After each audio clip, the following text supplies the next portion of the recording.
Usembut Menteri Rangba Kejela ubak Preston Tensong hagasi balang jong katayo ula pentikna baka Sorkar jela kan sedang Pyntreikam no eka Khyrdop entry exit point ha Umling naduh ka khatsan tarik ubnai Nohprah bantek lakam ye ke jingrung lait lan jong kibar jela katkum ka Meghalaya Residents Safety and Security Act arhajar khanrio.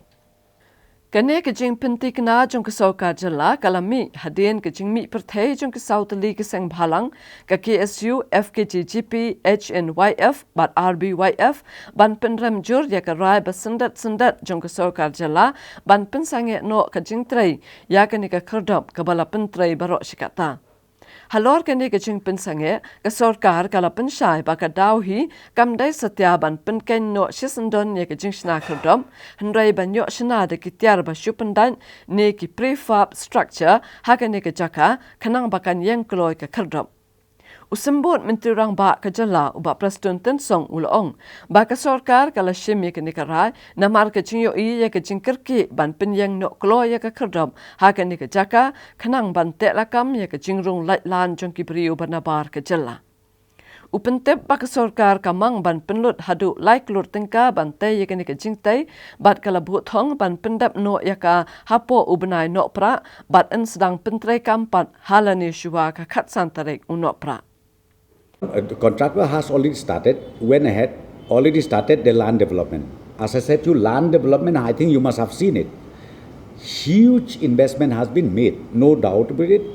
But since we found out that the situation arises that we need to complete this entry point and also shifting of the present temporary entry point of COVID-19 that we set up in Birmingham, found to be so urgent, so essential. So ultimately we said, okay, let us go ahead. We construct now a prefab structure.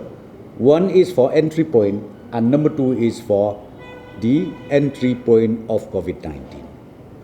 No, the facilities, that I'm not a technical person, but what I'm saying is they have already submitted the plan, the estimate, the details, everything. So all facilities will be there, including the entry point of COVID-19. COVID-19 also will be shifted over there, and then entry point also will be set up over there. And time of completion, as I said to you, the target is we are going to operationalize this entry point on or before 15th of December. Hakabaya day bat kiwe pat ki Khyrdop hagi jaka kaput ke jela ke Sorkar ke pentip bakaladap panthiet mentaya ke jaka ha Athia Bari West Khasi Hills bat kawai Harilum Garu bat yakini ke jaka la ap menta satang ke jing IT da ki Deputy Commissioner Syakatanat Tourism bakan sedang pentreno ya ke Khyrdop. Hakabaya daipat bat kejing tmush na Khyrdop harata cera East Giant Hills District layathu baka Sorkar kaladep ban ithu ya ke jaka jong ke Giant Hills Autonomous District Council bat kejing keren menta bat kini ke council kadang ya chakmat bakan IT ya ke jaka. Ke Sorkar ke pentip ru baka jing te ya ke Khyrdop haman di Pathar Railway Station kalaya chaprang menta satang ban syupendep no.